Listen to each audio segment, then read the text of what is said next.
오늘 합독하신 말씀 가지고 예수 그리스도라는 주제로 하나님의 말씀을 나누도록 하겠습니다. 오늘 골로새서 1장 15절에서 20절, 제목은 예수 그리스도. 오늘 논지는 예수 그리스도는 모든 세상의 중심이 되십니다. 우리가 짧은 인생을 살면서 하나님을 알고 사는 것과 모르고 사는 것은 너무나도 그 인생에 큰 차이가 납니다. 쉽게 말해서 인생의 주인을 알고 사는 것과 모르고 사는 것은 삶의 고달픈 차이를 넘어서 근본 방향성의 문제를 드러내는 것입니다. 이 세상에 존재하는 모든 것의 근본 이유는 예수님께 있는 것입니다. 특별히 교회, 우리가 잘 아는 오늘 본문에도 나왔지만 교회의 머리는 예수님이다, 이런 말을 많이 들었습니다. 즉 교회는 예수님을 위해서 존재하는 것이다. 이랬듯이 세상 만물, 물질과 정신세계 모든 것이 예수님을 위해서 존재하는 것이다. 또 예수님께서 만드셨다. 그래서 오늘 본문을 통해서 오직 주님의 신앙관이 바로 서는데 도움이 되기를 예수님의 이름으로 축원을 드립니다.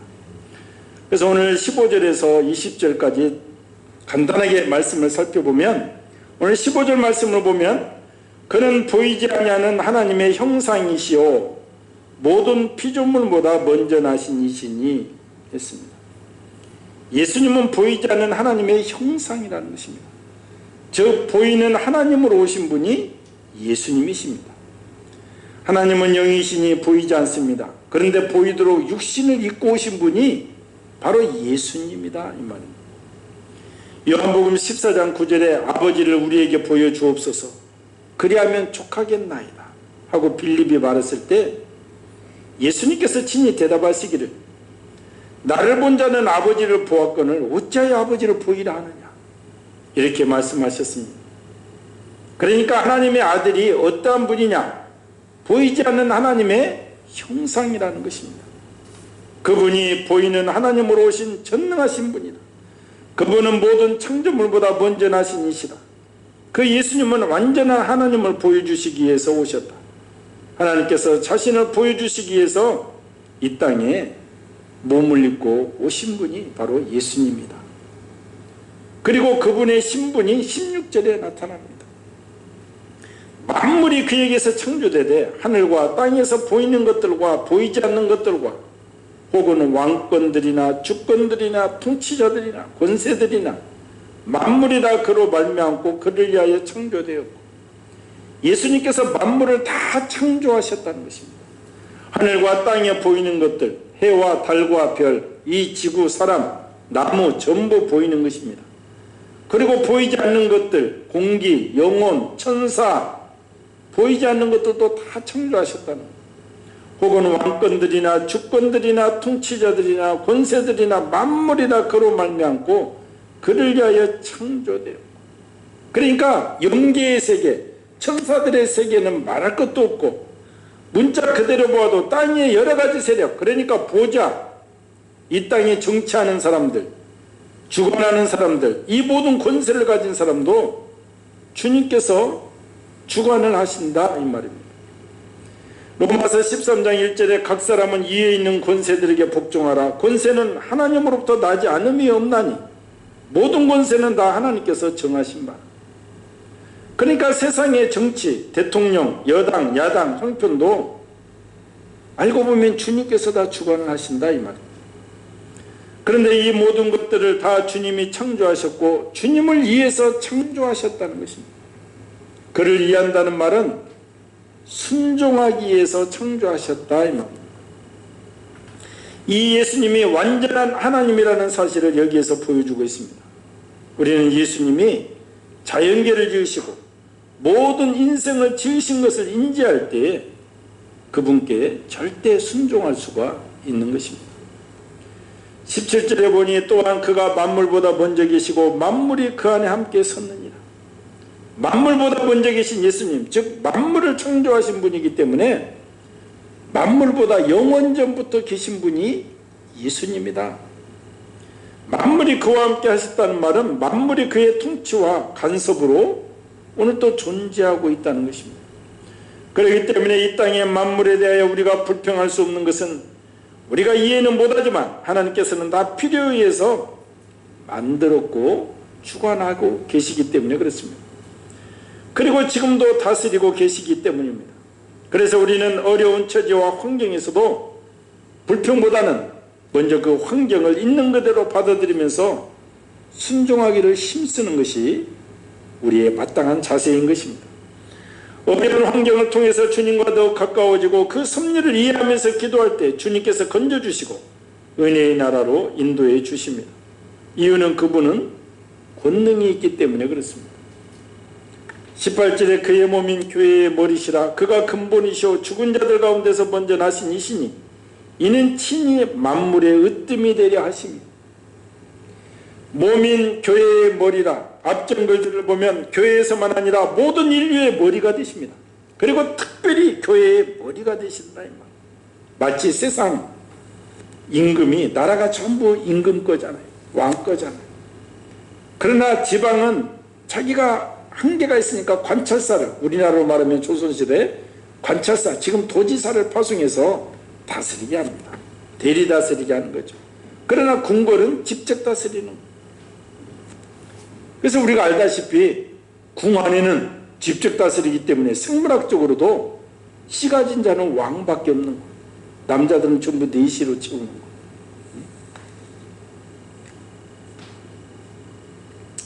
그러니까 직접 왕이 궁궐을 다스리듯이 이 예수님이 이 온 세상의 주인이시지만 이 교회만큼은 특별히 직접 간섭을 하신다 이 말입니다.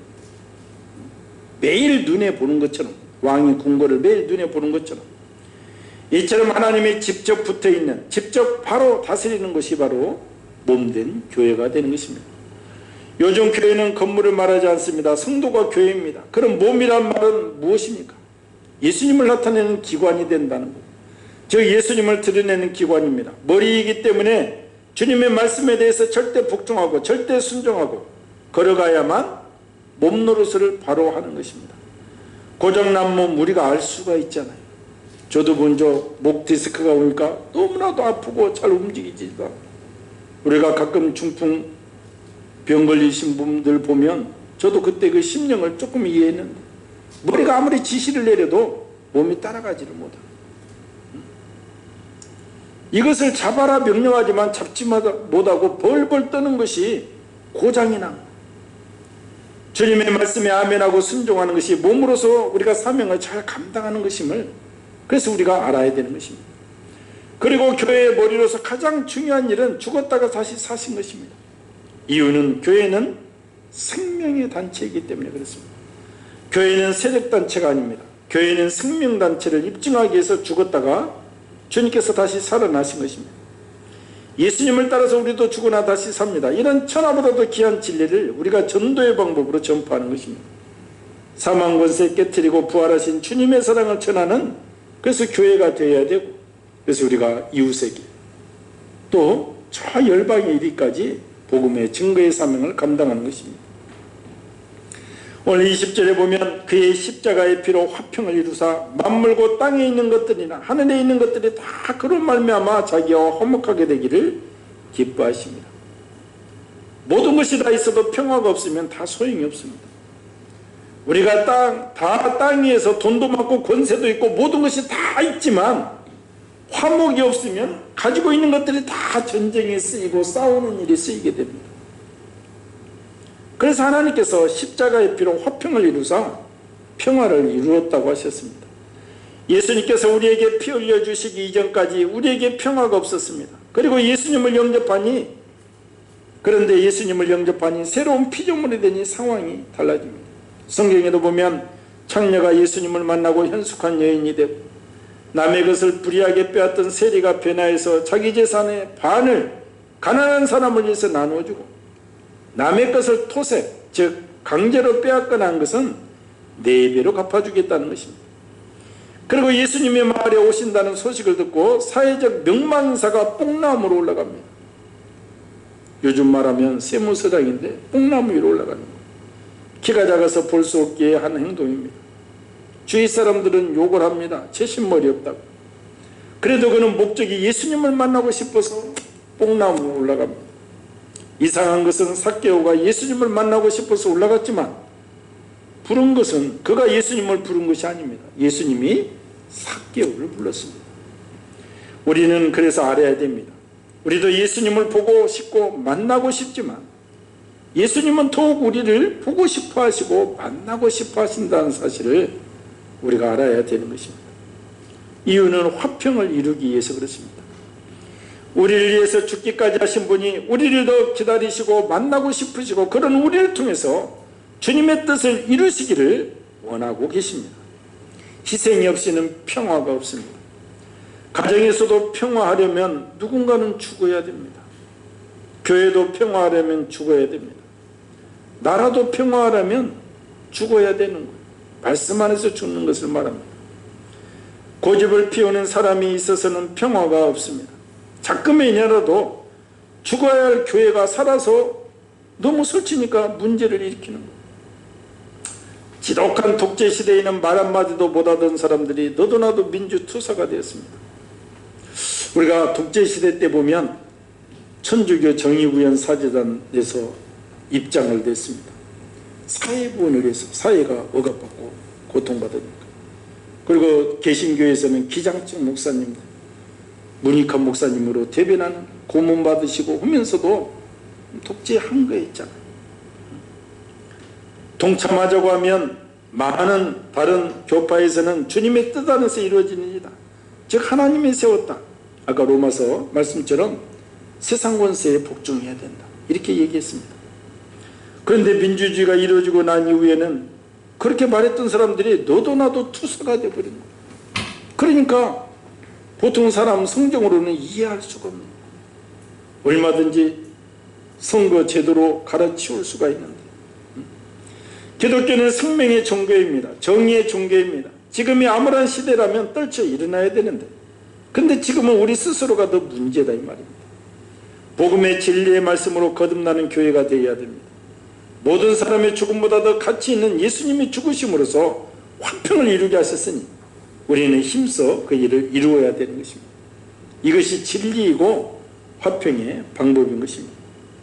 우리 마음속에 교회란 무엇인가 하는 대답을 자문해 볼 때가 있습니다. 오늘 우리가 읽은 골로새서의 말씀은 교회란 무엇인가 하는 질문에 대한 대답입니다. 과거에는 교회의 정체성이나 본질에 대한 의문이 별로 없었습니다. 교회는 예수 그리스도의 복음을 전파하는 곳이다. 교회는 그 사회의 가난한 사람들, 소외된 사람들을 위한 곳이다. 교회는 구제사업을 하는 곳이다. 교회는 학교나 병원 등 선한 사업을 하는 곳이다. 이런 것들이 교회에 대한 일반적인 사회의 인식이었습니다. 그러다가 요즘은 사회의 영향력이 많이 떨어졌습니다. 이유는 국가가 잘 살면서 구제도 교회보다 이 정부가 더 잘합니다. 동사무소에서 더 잘해요. 가난하고 소외된 사람들 교회보다 동사무소에서 더 잘 돌봅니다. 남은 것은 복음인데 세상 사람들과 믿는 사람들이 전부 세상적인 가치관들에 관심이 있어서 영혼에 대한 관심이 별로 없는 것이 문제인 것입니다. 또 교회 스스로도 본질을 잃어버리고 사회의 친화적인 교회로 한다고 한때 우리가 막 교회 안에 커피숍이 얼마나 유행을 했습니까? 세상의 유행을 쫓아가는 세상적인 사고방식. 어떤 교회는 주중에 음악 감상실로 제공을 하기도 하고 지역에서 행사를 하면 빌려주는데 초점을 맞추어 짓기도 하고 지역 주민들의 욕구를 잘 해소시켜줄 목적으로 복합관 형식으로 지어서 부흥했다는 교회도 있습니다. 이런 일들은 물론 나름대로 가치 있는 일이고 정말 도움이 되는 일입니다. 그러나 교회가 무엇이냐에 대한 근본적인 질문에 대한 해답은 아니다 이 말입니다. 지금도 대형교회에 이 재정 문제가 많이 불거지고 특별히 몇 년 동안 대형교회 세습 문제 등등으로 지금 교회가 정체성이 많은 혼란을 겪고 있는 것입니다. 바꾸어 말하면 사회에 대한 교회의 영향력이 눈에 띄게 줄어들고 있다 이 말입니다. 자금의 시대는 영향력보다는 오히려 증오가 가득한 시대에 살고 있습니다. 세상 사람들이 보기에는 코로나 전염병의 시대에 교회는 자기 기득권을 지키기에 혈안된 모습으로 보고 있습니다. 세상 사람들이 염려하기 전에 먼저 결단하고 해야 될 일이 오히려 사회가 요구하는데도 못하겠다 이렇게 많이 얘기합니다. 이유는 단 하나, 예배를 쉴 수 없다는 것입니다. 전쟁 중에도 쉬지 않았다는 것이고. 그러니까 지금이 전쟁 중이거나 그러면 돼야 되는데 지금은 전염병 시대라고 말하면 과거 패스트 때도 교회는 쉬지 않았다 또 항변합니다. 그러죠. 패스트 시대도 예배드리다가 많이 죽었죠. 교회 스스로 저는 가끔 예수님이 계시다면 어떻게 지금 할까?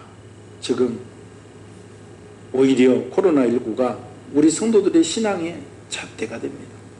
어디에 있든 두세 사람이 예수님의 이름을 모여서 간절히 자꾸 부르짖고 알곡과 쭉정이를 가르는 이 시대가 되었다 이 말이죠. 그리고 다시 우리가 교회에 나와서 열정적으로 나갈 때 주님께서 회복해 하신다 이 말입니다. 주님은 세상 사람 염려 없도록 골방에서 예배드리며 기도하라고 하실 것입니다. 이렇게 교회가 사회에 대한 영향력이 미미한 시절에 우리 교회는 어떻게 해야 되겠는가? 우리는 성경으로 돌아가서 다시 한번 올바른 교회관을 세워야 되는 것입니다. 오늘 세 가지로 말씀드리면 교회는 오직 예수님을 위해 존재하는 곳이다 이 말입니다.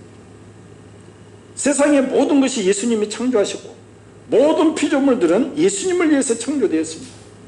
세상의 모든 근원이 사람에게 있는 것이 아니라 예수님에게 있는 것입니다. 쉽게 말해서 내가 우리 성도들이 교회를 위해서 존재하는 것이 아니라 예수님을 위해서 존재하는 것입니다. 우리는 교회를 우리를 위해 존재하는 것으로 착각하기 쉽습니다. 그래서 교회를 우리를 위한 기관으로 만들려고 합니다. 그래서 앞서서 말한 커피점을 내거나 각종 편의시설 등 이렇게 우리가 많이 접근을 했던 것입니다.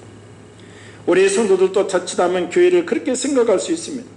오늘 성경 말씀은 그것이 아닙니다. 교회는 인간의 편의를 위해서 존재하는 것이 아니라 그리스도를 위해서 존재하는 것이다 이렇게 말하고 있습니다. 교회는 사람들이 중심이 되면 안 되고 예수 그리스도가 중심이 되어야 된다 이 말입니다. 지금도 많은 교회들이 건축을 할 때 이웃 편의 즉 사람의 편의를 위해서 짓습니다. 그런데 이것이 서서히 교회의 본질에서 멀어지게 하는 원인이 되는 것임을 또 우리가 알아야 되는 거예요. 그래서 교회의 모든 구성원, 교회의 이 존재 자체는 오직 예수님을 위해서 존재하는 것이다. 저희도 우리 여성교회 립스틱 사건이 있었잖아요.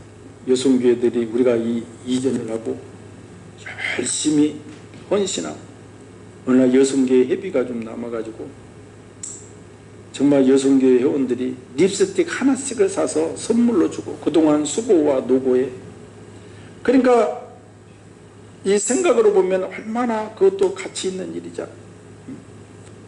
근데 제가 그 얘기를 들었을 때 우리 교회가 이제 이렇게 이사를 하고 오직 교회가 여성교회에 존재하는 것도 예수님을 위해서 존재하는 것. 그것이 예수님을 위해서 성교에 적은 돈이지만 흘러가면 더 기뻐하겠다. 그래서 그때 그렇게 얘기를 했습니다. 그래서 그렇게 썼는데 인간적으로 보면 너무 가슴이 아픈 거예요. 그냥 청소하느라고 밥하느라고 땀을 뻘뻘 흘리면서 립스틱 하나씩 돌린다는데 그게 내가 무산시킨 것 같아서 사실은 우리 장로님들에게 그때 여기 이사하면서 내가 립스틱 2개씩 여성교회에 주려고 그랬는데 생각보다 돈이 많이 들어서 아직 못하고 있는데 빠른 시간 나에 우리 여성교회 회원들한테 좋은 립스틱 2개씩을 돌리려고. 그런데 우리의 중심이 그렇게 돌아가면 하나님께서 역사하시는 거예요. 하나님께서 더 큰 은혜를 주십니다. 두 번째는 예수님을 위해 존재하며 그분의 일을 대신하는 것입니다. 예수 그리스도가 교회의 머리가 되신다고 합니다. 다시 말하면 교회는 그리스도의 몸이라는 말입니다. 교회의 머리는 그리스도이고 교회는 그리스도의 몸입니다. 그렇다면 교회는 예수 그리스도 자체라는 말이죠. 이 말씀보다 더 교회의 영광을 드러내는 말씀은 거의 없습니다. 금년도 저희 교회의 표어가 말씀으로 새로워지는 교회인데 저 말씀을 쫓아서 행동하고 순종하자는 것입니다. 고린도후서 5장 20절에 나오는 우리는 그리스도를 대신하여 일하는 대사들입니다. 바울이 자기 정체성을 밝힌 말씀입니다. 에베소서 6장 20절에도 같은 말씀이 나옵니다. 나는 쇠사슬에 묶여 있지만 예수 그리스도의 대사로서 복음을 전하고 있다. 바울은 자기 자신을 예수 그리스도의 대사로, 예수 그리스도를 대신하는 사람으로 인식했습니다. 교회가 바로 그렇다는 거예요. 예수님의 일을 하는 것입니다. 교회는 예수 그리스도의 대사입니다. 교회가 하는 일 하나하나는 예수 그리스도께서 하시는 일과 일치해야 된다. 교회가 이 말씀을 귀담아 듣는다면 어떻게 사회로부터 비난을 받을 수 있겠습니까? 예수 그리스도께서 하시던 일을 교회가 그대로 받아서 한다면 어떻게 교회의 정체성에 혼란이 올 수 있겠느냐 이 말이에요. 교회가 그리스도의 대사라는 생각을 하지 않고 독자적으로 생각하고 행동하기 때문에 사회로부터 비난을 받는 것입니다. 지금 선교의 대사로 나가 있는 우리 선교사님들을 위해서 기도해 주시고, 특별히 우리 하 선교사님 어려움에 잠시 처해 있는 이 환경에서도 주님 은혜를 달라고 기도해 주시고, 20일에 다시 카타르 도하를 거쳐서 나가시는 오늘 우리 김 선교사님 부부를 위해서도 더욱더 열심히 기도해 주시기 바랍니다. 예수 그리스도가 교회의 머리이고 교회는 예수 그리스도의 몸이니까 여러분 한 사람 한 사람은 예수 그리스도의 몸으로서 예수님의 손과 발이 되어야 되는 것입니다. 손과 발의 대명사는 일하는 것입니다. 예화집에 보면 독일 성당에 그 얘기가 있습니다. 2차 대전 때 독일 성당에 있는 그리스도의 조각상이 폭격으로 손과 발이 떨어져 나갔습니다. 손과 발이 떨어져 나갔으니까 보기에 흉측하게 되었습니다. 그래서 그 성당에서 회의를 했습니다. 저 흉측하게 된 예수 조각상을 어떻게 처리하면 좋겠느냐고 회의를 했습니다. 그에서 여러 가지 좋은 의견들이 나왔습니다. 보기가 안 됐으니까 제거하고 새로 만들어 세웁시다. 그래도 예수님의 조각상인데 어떻게 없애버립니까? 보완을 합시다. 이런저런 의견들이 나왔는데 최종 결론은 그대로 두기로 했답니다. 그 대신 그 밑에 이렇게 팻말을 세우기로 했답니다.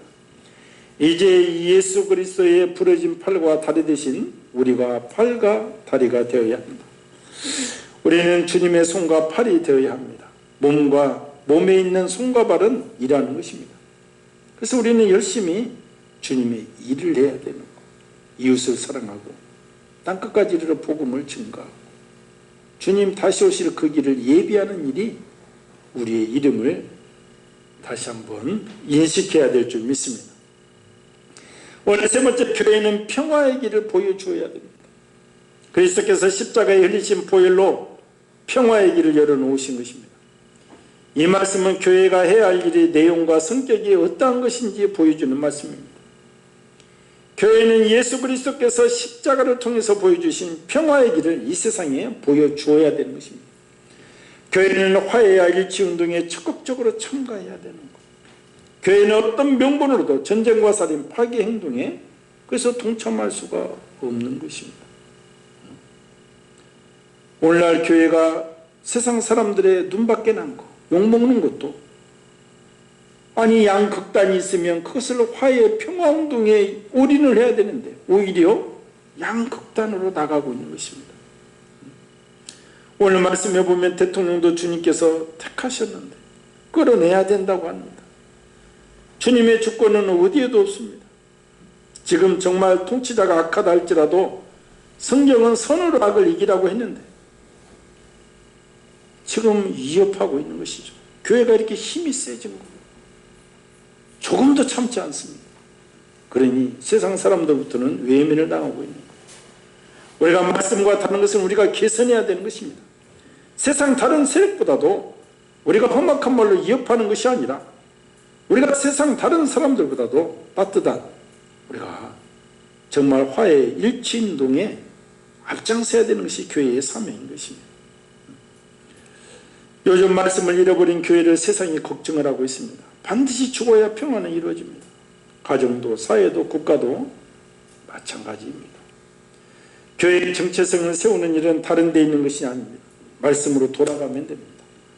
교회는 우리를 위해서 존재하는 것이 아니라 예수 그리스도를 위해서 존재한다. 오늘 우리 성도들이 명심해야 될 것은 교회는 우리가 예수님을 위해서 존재하는 것입니다. 어떤 단체도 남성교회고 여성교회고 청년부고 다 예수님을 위해서 존재하는 것이고, 그래서 그분의 일을 감당하는 것. 교회는 예수 그리스도의 대사다. 사도 바울의 고백. 감옥에 갇혔어도 그의 사명도, 대사, 우리가 각국 대사가 있잖아요. 대통령을 대신해서, 나라를 대신해서 가서 일을 하잖아요. 그런 대사라는 거예요. 교회는 예수 그리스도의 십자가 보혈을 통해 평화의 길을 세상에 보여줘야 되는 것입니다. 이 세 가지 말씀만 잘 이해한다면 교회는 절대로 잘못되지 않습니다. 사회에 선한 영향력을 끼칠 수가 있고 다시 회복할 수가 있는 것입니다. 교회가 무엇을 하는 기관인지 정체성이 분명해집니다. 오늘 설교 말씀이 어려운 분들은 우리가 오늘 찬송가 부른 96장을 다시 한번 읽어보면 되는 거예요. 예수님은 누구신가? 우는 자의 위로와 없는 자의 풍성이며 천한 자의 높음과 잡힌 자의 노임되고 우리 기쁨 되시며, 예수님은 누구신가? 약한 자의 강함과 눈먼 자의 빛이시며 병든 자의 고침과 죽은 자의 부활되고 우리 생명 되시며, 예수님은 누구신가? 추한 자의 정함과 죽을 자의 생명이며 죄인들의 중보와 멸망자의 구원되고 우리 평화 되시며, 예수님은 누구신가? 옹조의 머리와 온 세상의 구주시며 모든 왕의 왕이요 심판하실 주님 되고 우리 영광 되시니. 그러니까 예수님은 누구신지에 대한 요약입니다. 이 찬송가 가사처럼 행동하는 교회가 될 때 이 교회가 살아서 생명력이 있고 더욱더 이웃으로부터 열방에 이르기까지 귀하게 크게 쓰임받는 교회가 될 줄 믿습니다. 이러한 교회가 되기를 주님 소망합니다. 오늘 다시 한번 세 가지, 교회는 우리를 위해서 존재하는 것이 아니라 예수 그리스도를 위해서 존재한다. 교회는 예수 그리스도의 대사이다. 대신이라는 것이다. 교회는 예수 그리스도의 십자가의 보혈을 통해 평화의 길을 세상에 보여줘야 된다. 이러한 사명 감당하는 교회 내가 되게 하여 주시옵소서. 주의 삼창 기도합니다. 주여 주여 주여. 할렐루야. 하나님 아버지, 은혜를 감사합니다. 만군의 여호와 하나님, 성령님 역사하시고